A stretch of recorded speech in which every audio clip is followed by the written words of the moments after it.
All right, I will say good morning. Good morning. Let us begin by thanking all, of our sponsors for this morning's share. To thank our Talmud Torah sponsors for the month of Kislev, Haba Alinu L'Tova, Allison and Adam Steinmetz, for dedicating all the shir and drushos of this month in memory of Adam's grandfather, Rabbi Sheldon Steinmetz, Harav Shlomo Tzvi Ruvain Ben Shimon, Zichron Lebracha, and in honor that his neshama should have an aliyah, and he should be a Meilus Yosef for his children, his grandchildren. I'll tell you something beautiful. Adam WhatsApped me yesterday to update the sponsorship.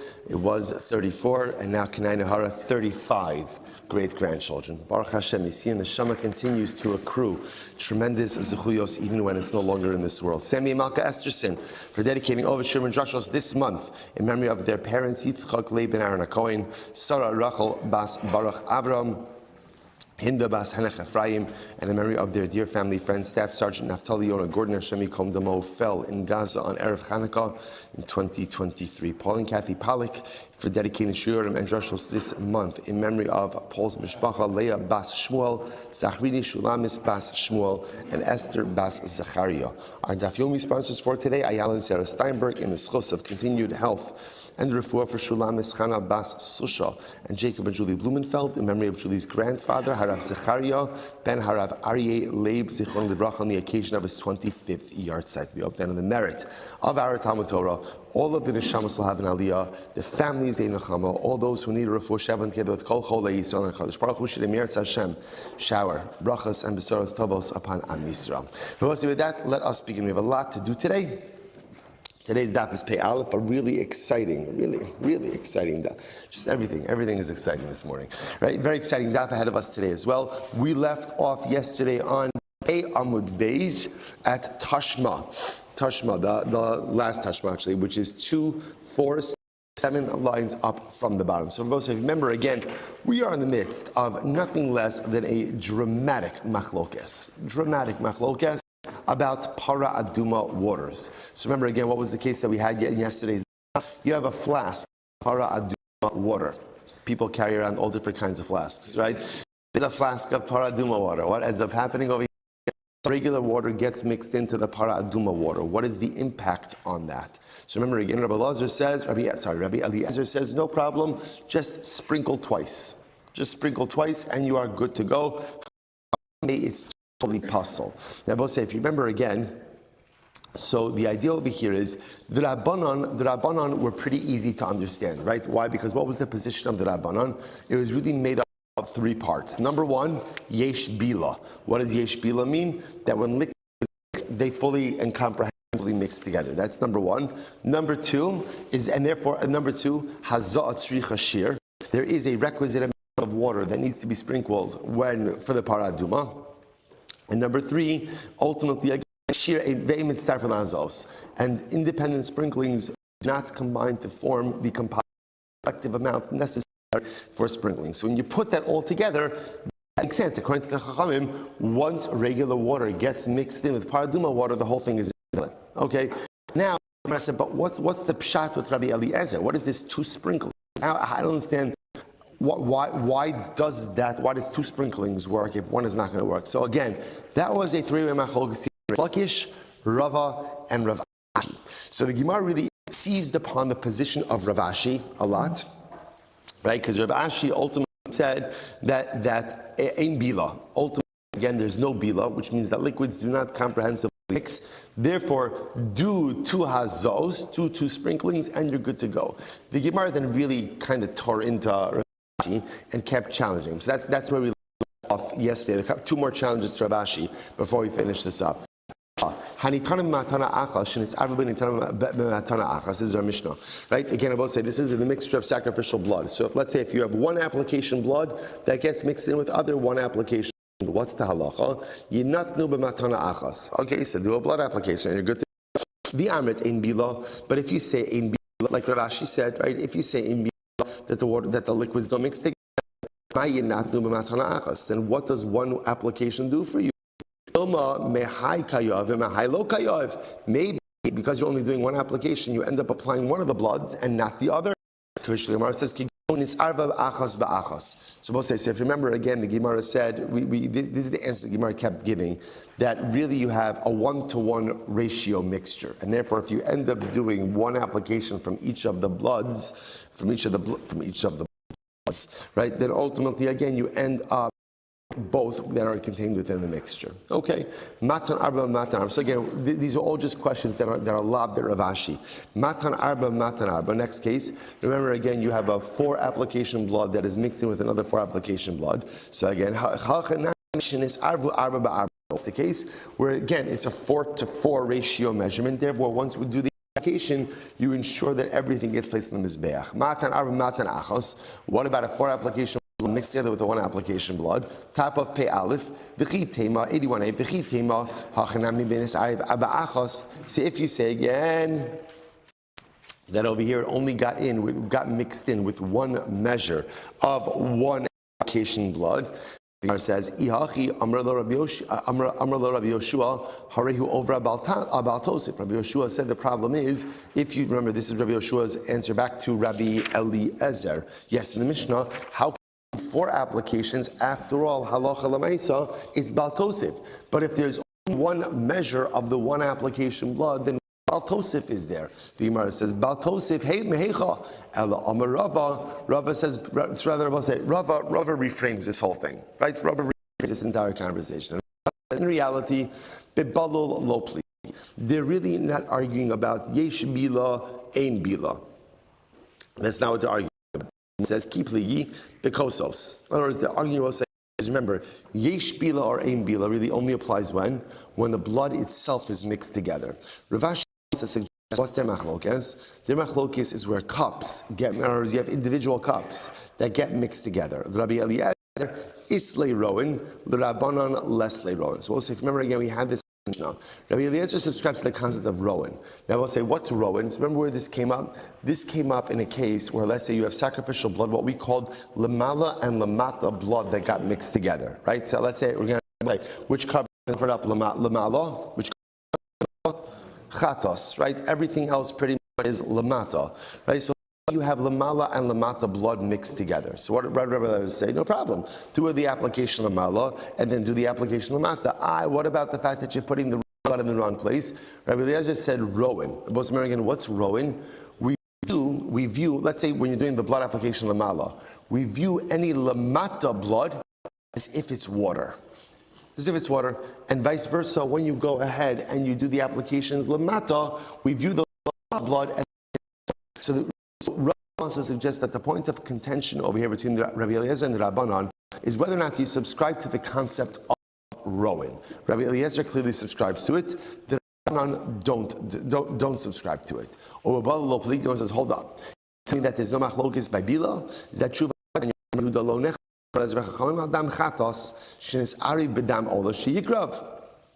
Yes, also we learned that what? Rabbi Eliezer doesn't disagree with the Chachamim, or there's no machlokes in the case of dam chatos that gets mixed in with dam ola. That in both of these, ultimately what? Halacha l'maisa, you offer it up. Similarly, but if you have regular carbonic blood, proper carbonic that's mixed in with an animal that participated in immorality, shelo yikra, that it's not offered up. So what's the machlokes? Ma nechlaku av dam tmima shenis arev b'dam balas mum. Interesting. The case over here is that what's machlokes case on when you have the blood of a perfectly fine sacrificial animal that gets mixed together with an animal that's a balmum. What do you do in this case? Rabbi Eliezer Omer Yikrav Bein Bebalul Bein Bekosos. Rabbi Eliezer holds. So actually before Rabbi Eliezer holds that you offer whether the bloods are mixed together, like actually mixed together in one utensil, or even if we're talking about a case of where there are cups of blood that gets mixed together. The Chum say do not offer it up. Now, boss, take a look at Rashi. Rashi in the intermediate wide line, second line in. Rabbi Eliezer Yakriv, Rashi says over here, Va'afilu lo karav echad mehem. Va'afilu lo karav echad mehem, the darish bam, lo yirtzu lochem, be'enehu mashma, ayidei ta'aroves. We're going to get to this actually in just a little bit. Rabbi Eliezer passed blood, sacrificial blood, retains its identity even in a mixture. Even if it retains its identity. Therefore, again, Rabbi Eliezer says that halacha l'maisa, that when you go ahead and you have that sacrificial blood, even if it's mixed in with other balmum blood, sacrificial blood retains its identity, and therefore you're good to go. On the other hand, the Chachamim hold you can't offer it up. So both say this does make it sound like there is a machlokas of yesh bila or ein bila. To which the Gemara says, Rabbi Huda aliba Rabbi Eliezer masni bein bebalol bein bekosos v'Rabbanan bekosos pligi. So Rabbi Huda, according to Rabbi Eliezer, understands that the machlokas states the question whether it's by balol or whether it's by kosos, but the Rabbanan disagree in the case of kosos. Okay, so Rabbi say what comes out that kind of stops that mini over here. But again, it turns that really it still sounds like the machlokes between Rabbi Eliezer and the Chachamim that we started with this price beforehand is still whether or not yesh bila or ein bila. That still seems to go ahead and factor into this, but there's really two parts of the machlokes, right? Yesh bila or ein bila is only machlokes ultimately again in terms of when the blood itself is mixed together. That's one. Then there's a secondary case of where you have individual cups of blood. What happens in that scenario? Okay, so both sides. So that's kind of that's.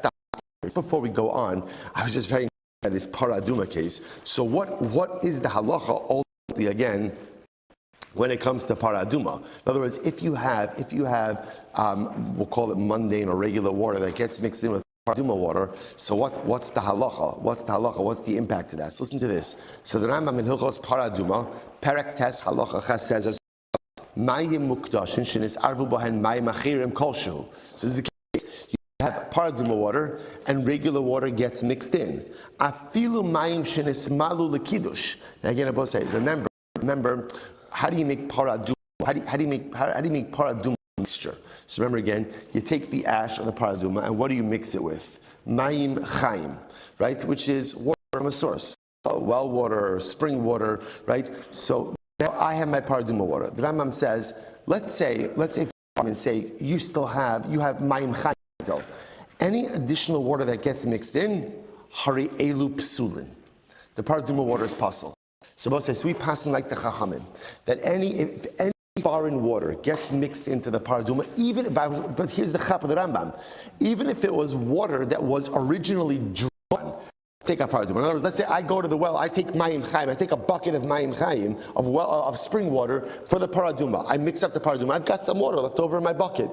Even if some of that water falls in the paraduma mixture, ultimately again it is pasul. It is pasul. It comes to any foreign water that gets mixed in.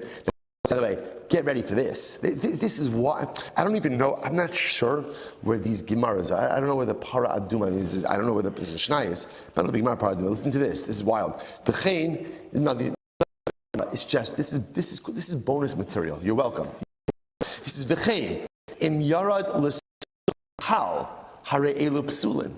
If you falls in the paraduma water, it's pasul. It's pasul. So, which is fascinating, which tells you just the care and concern that they must have exhibited again with the paraduma. Ultimately, to take sure the water. There are a whole bunch of other cases about fruit juices, other things like that. Okay, or even strictly, but we paskin like the Chachamim. And interestingly enough, okay, fine. There's a lot. I don't know why I just got caught up in paraduma yesterday. We'll leave the rest. We'll leave the rest. A lot of interesting stuff about the shir of Hazah. Did I want to share it over here? Okay, we'll leave the rest. Back to the Gemara. Okay, anyway. So my halacha l'maisa has like the chum, and therefore any water apparently even dew that gets mixed in with paraduma ultimately again is going to negatively impact the mixture. Let's go back to Rabbi. Suppose they say now, fascinating Gemara. Rabbi, lo shanu ella tchilas chata ola. Okay, so let's talk about this a little bit. So take a look at Rashi for just a moment. This is Rashi in the longest lines.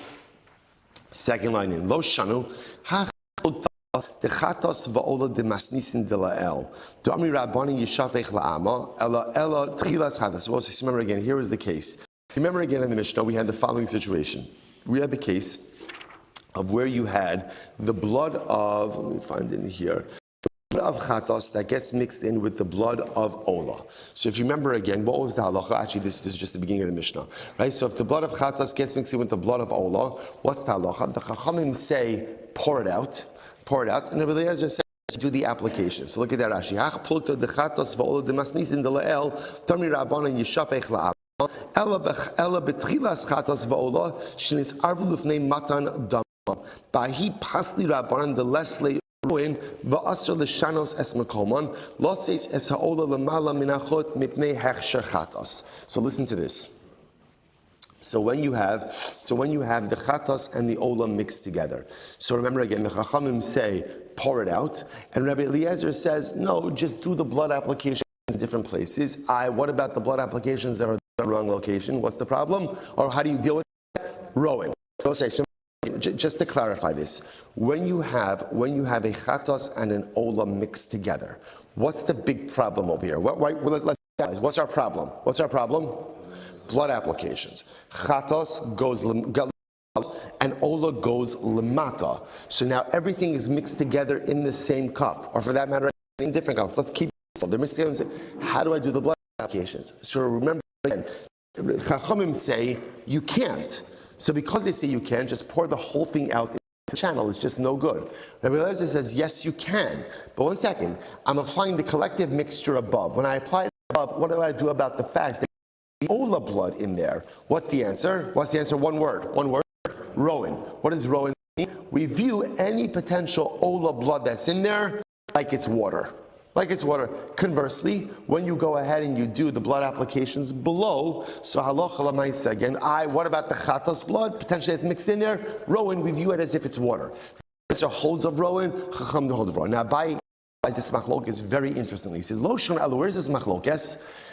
Tchilas chatos va'ola.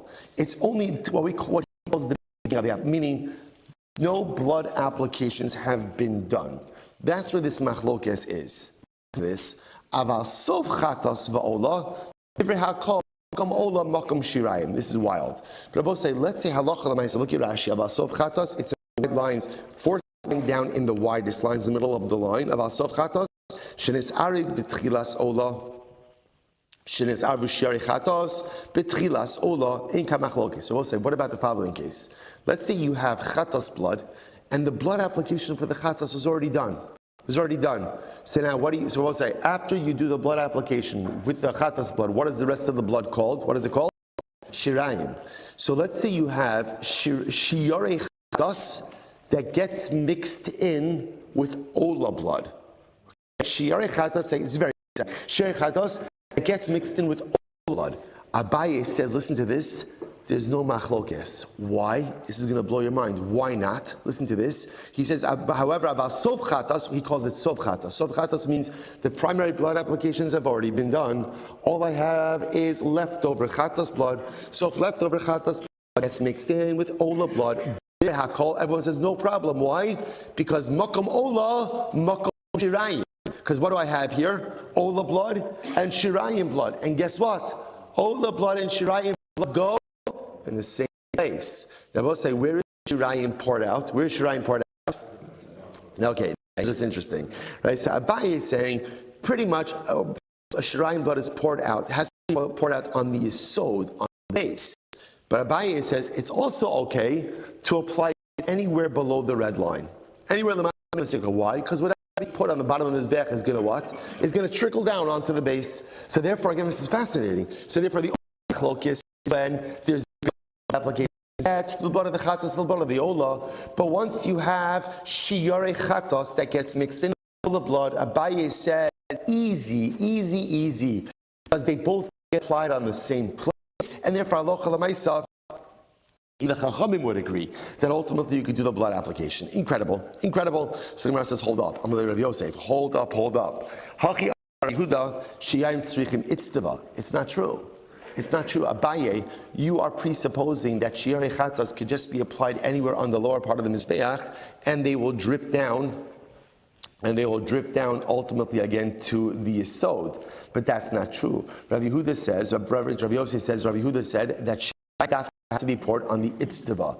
Now, remember again, what's the itztava? We actually mentioned this. Itztava, remember again, is the flat part of the yesod. Remember again, the yesod extends out on 2 and a little bit sides of the mizbeach. So what it is it's a base, but it's a base that protrudes. The itztava is the flat part of the yesod. There's a flat part. So Rabbi Yehuda says, no, you can't apply shirayim on the bottom part of the mizbeach. Shirayim have to be applied on the flat part of the itztava. If that's the case, then even leftover blood gets mixed in with all the blood, we still have a problem. See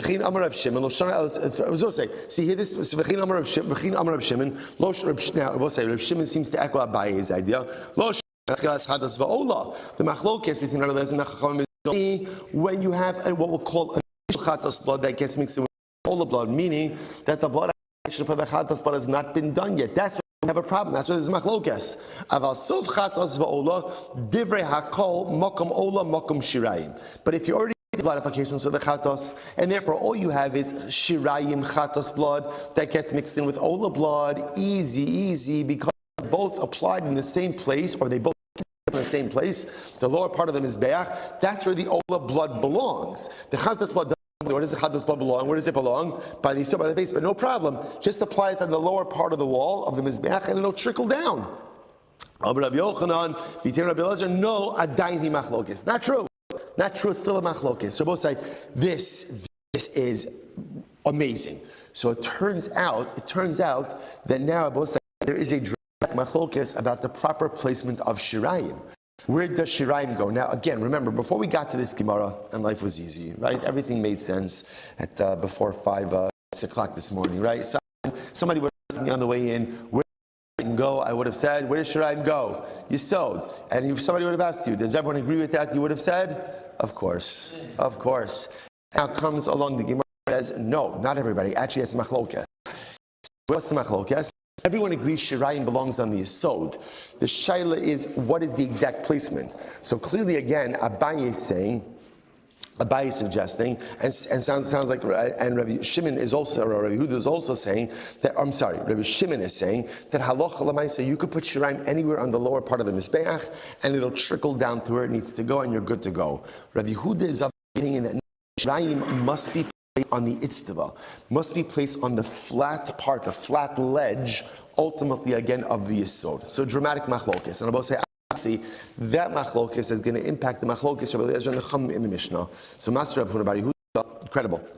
Master of Rabbi Yehuda, Kodesh Haim. So we'll say, so now watch what's going to happen over here. And actually, this is a very important Gemara that's coming up now. Important Gemara. Master of Rabbi Yehuda, Kodesh Haim. The pasuk says they shall be sanctified. Kodesh Haim. So the Gemara says, if you look at Rashi says over here that just the pasuk in its entirety is Ach Bechar Shar. Bechar this is talking about Bechar animals. Lo Sifte, you can't redeem them. Kodesh Haim. You cannot redeem them. They are Kodesh. As Damam Tizrak Al Mizbeach, sprinkle their blood on the Mizbeach. As Chalbam Tir Isha L'Reich Nichach Lash. Look at Rashi for just a moment. This is in the wide lines, about 8 lines up from the bottom. Kodesh Haim, Bebechar Ksiv. So this pasuk is written by Bechar, firstborn animal. Umashmale Hein Bahavyasam Yehu Shimnis Arvu B'Damim Achirim Lo Avdu Es Shmam V'Yikravu. So what says we're going to see. I'm just reading this Rashi first to give you just the intro. This pasuk is going to be one of the verses that when sacrificial blood gets mixed in with other sacrificial bloods or other blood, ultimately sacrificial blood retains its identity and doesn't become batal. So again, and the Gemara is going to dash it from the lashon of Kodesh Haim. They are Kodesh, they remain Kodesh. Okay, so again, fine. So let's go back to the Gemara. So Master Rafun raises the kasha, Kodesh Haim. What does this teach me? That by blood of a Bechar, Shemnis Arev Badam Kotshim Acherim Yikravu. That halacha, what does it teach me? That if blood of a Bechar gets mixed in with other sacrificial bloods, ultimately again you can still offer it up. So the Gemara says, what's the case? What's the case of where you can still offer up sacrificial blood even though it gets mixed in with other forms of sacrificial blood? So here it is, get ready for it. So the Gemara says, My lav sof ola ubachar. It must be talking about It must be talking about where you've done the primary applications of Ola. So what do you have? You have ultimately shirayim of Ola and blood of a Bechar. And the halacha is that you could offer up both those bloods. Why? Because bepashtas, they go in the same place. Because the shirayim of the Ola could be placed on the lower part, right, lamata, and the blood of Bechar can be placed lamata. Ushmamina, makam Ola, makam shirayim. And what do you see from here? The shirayim and Ola could be placed in the same area, which is lamata. So what do you see from here? Shirayim does not need to be placed on the itztava. All you have to do with shirayim is pour it anywhere on the lower part, lamata michot circle, right, below the red line, and you're good to go. So Shmuel says no. Tchilas Ola ubachar. Not necessarily. It could be talking about, again, we're both saying what we call tchilas Ola. Tchilas Ola just means no blood application have been done for the Ola. So really, in other words, initial blood of Ola and Bechar. So what is the De'ein Olin Mevan Ze'ezeh? It's teaching us that sacrificial bloods do not need one another. That's teaching me. Again, nothing. Again, that when you have sacrificial bloods that are battle each other, the Gemara says, hold up. Hi, that's not the source for that halacha. In other words, I agree. That's the halacha, but it's not the source. Hi, melakach dam hapar umidam hasar nafka. So exciting. The Gemara says no. The source for the fact that sacrificial bloods do not negate one another is actually learned that from a different source. Where's learned that from? Yom Kippur. Yom Kippur, because Rabbi said the Kohen Gadol does something very interesting on Yom Kippur. And what does he do? He goes and remember again, he shechts a par and he shechts a sa'ir, a goat, right? And now, after their individual blood service, he mixes the two bloods together. Now, obviously, there's a lot more blood from a par than is from a sa'ir. Even though, again, there's rov dam par, yet the blood does not negate each other. So from here you see that sacrificial bloods are mixed together, do not negate one another. That's the source for this. Rashi says over here, "Mivalakach damapar v'damaser." 4 lines up from the bottom. Ba'kometz rabba shema arvin dam par dam ser shema kippur dam kronos hapnimi. So we'll say. So remember again. Interestingly enough, you mix the blood together in order to apply them on the corners of the interior mizbeach. Which is actually mostly something very unique about Yom Kippur. That there's blood. It's not the only time you have chatas pnimi, but Yom Kippur is one of the times where there's a chatas pnimi where blood application on the interior mizbeach. And everyone knows there's more dam than dam soyer. What do you see from here? You see from here that halacha lemaisa, sacrificial bloods mixed together, does not negate one another. So we learn it from Yom Kippur, not from Bechar. To which the Gemara says, Tanoihi, it's machlokes Tanoim, Ike denah mehacha, Vike denah mehacha. So Rabbi say, this is an interesting machlokes Tanoim. In this Tanoim, interestingly enough, no one is arguing about the halacha. What are they arguing about? The source. The source. So everyone will agree that halacha l'maisa, sacrificial blood, do not negate one another. They argue on what the source for that halacha is. Okay, we'll come back to that. So the Gemara says, Masiv Rava. Rava raised the kasha. Griva b'nei Aaron es Adam v'zarko es Adam. So the pasuk says. So we'll say, so what is this pasuk by? If you look at Rashi, Rashi says over here, 3 lines up from the bottom. Griva v'zarko mata Adam. Olakai. So I'll say, so this is talking about carbon ola. The pasuk is v'shachat ben abakar. So just me with the pasuk. So v'shachat is ben abakar lefnei Hashem. V'krivu ben Aaron HaKohanim es hadam. V'zarko es hadam al mizbeach sadiv. So we'll say, the pasuk says they'll shecht the cow, right? They'll offer up the Kohanim will offer up the dam. V'zarko es hadam, and they will sprinkle the blood. Now that second mention of dam is really unnecessary, because once you tell me ultimately that they're going to bring the dam close to the mizbeach, just say v'zarko, and they'll sprinkle it. You don't have to say v'zarko es hadam. You don't have to say that. I understand. There's no other carbonic material that we're discussing in this pasuk. So the subject already is dam. So once you tell me that they're bringing close to the mizbeach, just say when they sprinkle it, and there's no need to say anything else. So the Gemara says, "Ma tamud lomer amud beis." Rabbi say, "Amud beis." Ma tamud lomer dam dam. Why do you have to repeat dam twice in the pasuk? Listen to this. Shiyah, because you would have thought, "Ein li ela elu shenis arva b'tmuras." I'm going to thought like this. Halacha ultimately that when a carbon gets mixed in with something else, it doesn't lose its identity. He's only talking about an ola, because by an ola, ultimately, again, even shnis arba b'tmurasa. If let's say you made a tmura means, remember again, about say you want to swap out your original carbon for another carbon. That is illegal. You're not allowed to do that. And if you do in fact do that, there's a penalty. What's the penalty? Both animals ultimately become consecrated to HaKadosh Baruch. So you might have thought like this: Yachol ainli ella elu shenis arba b'tmurasa. I would have thought that this halacha that retains its identity only applies to an ola. In an ola case, even if mixed up with its tmura, sha'af mechayim tikarev. Even if the animal was alive, you're still allowed to offer up all of these karbanos. Take a quick look at Rashi before we go on. Rashi says, Yachol ainli ella shenis arba be'elu. It's the last of the wide lines on top. The Kamar Binon Diikruvu, Shekin Ta'aruvasan Ru'li Karev, Afilunis Arva Behema Behemachayim. Now, Ola is unique because even if an Ola got mixed up with other Olos while the animal was alive, still allowed to proceed, shecht, and offer them up. The Ola Bitmura, Ola Ba'ola Acheres, Tinab Masis, and Kachim Mikad. Zayikar of the Shem Mishu, Zayikar of the Shem Mishu, the Cheminis Arva Bechulun Tmimin Tnan Lael, Yimach, we saw this already before, Yimachru Achulun Tzarche Osa Amin, Bahadar Havalu Kachim Bekachim Min Bamino, Afilunis Arif Bidam Asha Mikrubu, Va'afa Pi She'eno Mino. So again, I would have known this halacha applies to Ola, because Ola we've already seen, even if living animals gets mixed in with one another, ultimately, again, halacha l'maisa, you offer it up. So the Minayin the Rabbos told the Ushlamim, third line of say on Pe'af and base 81b. How do I know to also include? Ultimately, again, told in Shlamim, Mar ba'ani told Sheba.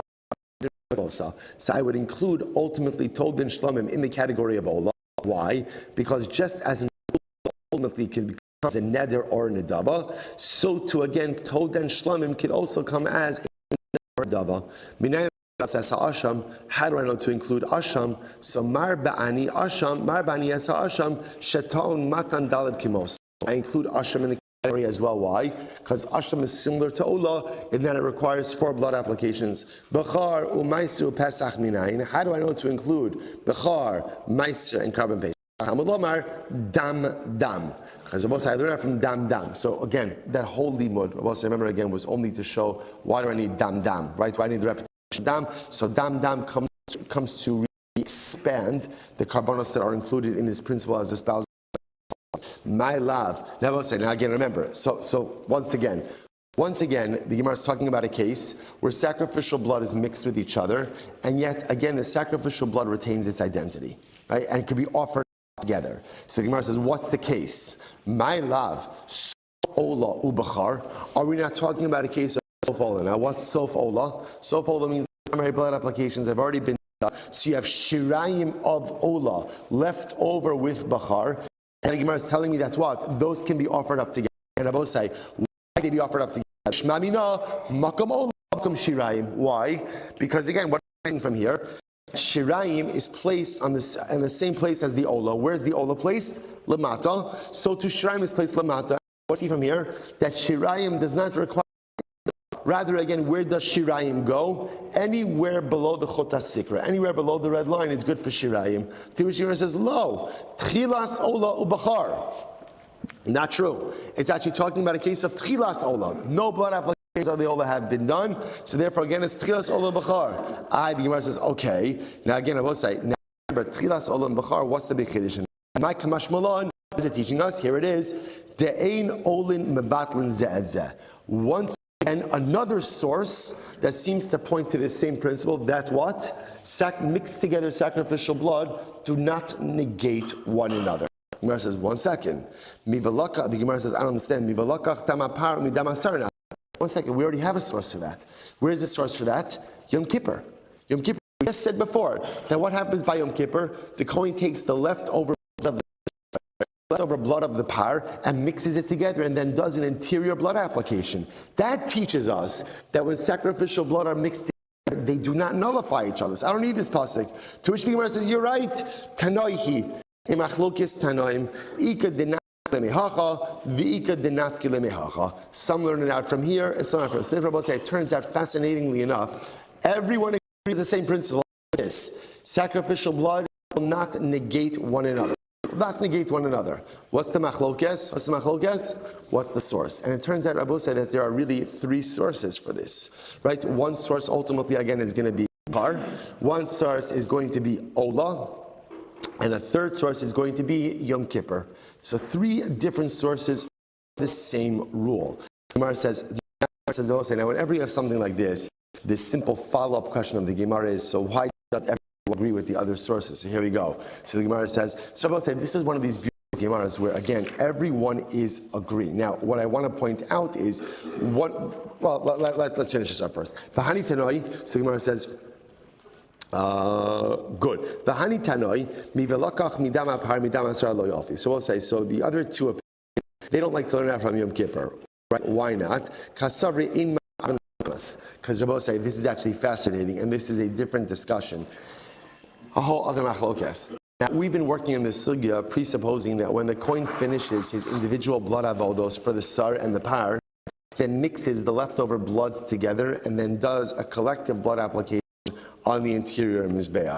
That's machlokes. So that's machlokes. Everyone agrees that there are blood applications on the interior of mizbeach, but there's machlokes. Do you independently apply the blood of the par, the blood of the sire, or do you mix them together and then do a collective application? That's a machlokes. So therefore, again, I will say, Yom Kippur is only a proof if you hold that the bloods are combined. But the other opinions hold the bloods are not combined. So because of that, they don't good. The Gemara says, midam dam lo yalif. Why do the other opinions reject the limud ultimately from Ola? Yalif, the Gemara says, midam dam lo yalif, dam dam lo mashmalahu. Because they don't subscribe to that drush of dam. They don't feel that the extra dam is an extra word. Ella, it says, mikodeshem, my time lo yalif. Why not learn it out from Bachar? That was the first limud. Kasavar, kodesh he makrivin ve'in tmurasan makrivin. They learn out for a different halacha. They say Kodesh Shem teaches us a din by Bachar. What's the din by Bachar? Bachar, only the Bachar animal is offered up, but its tumura is not offered up. Okay? The Gemara says V'idach. So where does the other opinion that uses Kodesh Shem as the source for the sacrificial blood do not negate each other? Where does that opinion learn out that the tumura of a Bachar is not vested, it's not offered up? V'idach nafkelei me'im shar im se Hashem. He learns out from the phrase, right? If it's a shor or if it's a set for Hashem. Hu karev vein tmuraso kreva ultimately teaches us that only the actual bachar animal is offered up, but the tmura of a bachar is not offered up. Incredible. Let's go back there. So Tashma nasan. So we'll say, remember again, this is actually interesting. This is talking about by the Mishnah as well. Remember again, the Mishnah gave two sets of halachas about like if the blood gets mixed, to do. What happens if the kohen proceeds without asking, right? So what's the halacha? So the Gemara says, Tashma nasal lamala. Let's say the kohen did the blood application of the combined blood lamala without asking. Elu v'elu modim sheyachzer v'yitin lamata. Everyone agrees that he has to go ahead and do another blood application below. Now, both say Rashi says over here, the short lines about the 12 lines up from before it gets wide. Masnisin the polig be Rabbi benitan malashnis benitan lamata. So this is a case again of where lamala blood gets mixed with lamata blood. Kohen does the blood application lamala without asking. So in that case, everyone agrees that Allah Chalamayisi should do another blood application lamata. So the Gemara says, and elu v'elu olanlo, and both work. It's fascinating. So ex post facto, even the Rabbanan will agree with this. Chum will agree with this. The Arev Chatas Va'ola, or not in the case where Chatas and blood got mixed together. The Chayvin Di Ayvle Mala, Havalu Shirayim, and since you did the blood application above, that means the rest of the Chatas blood that is now in the mixture is now what? Is now Shirayim. And that's why, that's the Katani, Elu Ve'elu Modim Shiyachsha V'yitin Lamata. That's why, again, everyone agrees you can rest of that mixture and apply it lamata. And what do you see from here? Shmamina makom ola makom shirayim. That where do shirayim go? Shirayim go in the same place as the ola. Where does the ola go? Lamata. Shirayim placed in the same area. And what does that show us? That halacha lamaisa, shirayim need not shirayim need not go on the itztaba. Rather, again, halacha l'maisa, shirayim could go below the chut hasikra. Rabbi Yitzchak Bar Yosef Amra Amrim Ma'arava Hachama Askinon. No, what's the case? Kegon di Ariv Chatas Hachitzona B'Shirayim. Actually, the case over here is where halacha l'maisa, the blood of a chatas. Listen to this. This is another wrinkle in this whole thing, right? The blood of the outer chatas is fascinating. Gets mixed in with shirayim of the blood of an inner chatas pnimi. Again, making this a bit more complicated. But why? I don't understand why do you have to set it up like that? Why not just set it up as a case where ultimately, again, the leftover. Why not set it up with a case of where it gets mixed in with the shirayim of a chatas chitzoni and outer chatas? Why does that have to be an inner chatas? Maybe it's going to define halacha. That's what. Ultimately, even according to the opinion that says that Shirai Makin, Rabbi said, now what does that mean? Remember again, this is a little bit of chazar from the past. Shirai Makin, Rabbi said, was a machlokes of, is the application or the pouring of the Shirayim a necessary part for the rabbinic process or not? That was a machlokes. So maybe even according to the opinion that says Shirayim Ma'akvin, Chasru Ein Ma'akvin. If you're missing some of the Shirayim blood, that's not Ma'akvin. Amalei Rava told Svala Ravina, Ho Kimna Hi Beruba Alim Kayov Lamala Shir Tachton. The way we set up this case is in this mixture of blood. The majority of blood ultimately again is Alyonim blood, and ours Lamala blood.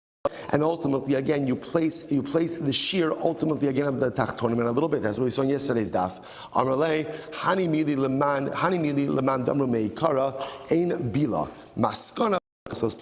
That answer was true ultimately again according to the opinion that said in bila. Again, Rabbi said this is time back to the beginning of the daf. But Allah our maskana is that the machlokes is not in bila. Rather, what was the machlokes? The machlokes ultimately again was in the case of kosos. So Rabbi said again, okay, fine. So again, we end up with this machlokes. We're not going to have time to do the Rambam today, but again, it's going to tell you what's outstanding and what we'll pick up with tomorrow. So the two pieces of information that are outstanding is obviously the general machlokes, the Tin Rabbi Eliezer, and the Chachamim. That Allah again in these cases of mixture where the Chacham is yishpoch la'ama poured out into the channel, and ultimately again Rabbi Eliezer says no, do the blood applications. Why? Now why does Rabbi Eliezer do the blood applications? Why? Because he says to the principle of Rowan. So issue number one that we have to figure out, we'll do this first thing tomorrow, is do we subscribe to the concept of Rowan or not? That's issue number one. And what's piece number two is this Shirayim piece. Do Shirayim have to be placed on the Itztaba, or is it not to place Shirayim ultimately on the lower part of the Kir, of the Mizbeh, and know that they'll trickle down? Machlokes as well. Resolution of those two pieces will be first thing tomorrow morning. Rabbi Say, Shkoyach. All right, have a great day, everyone.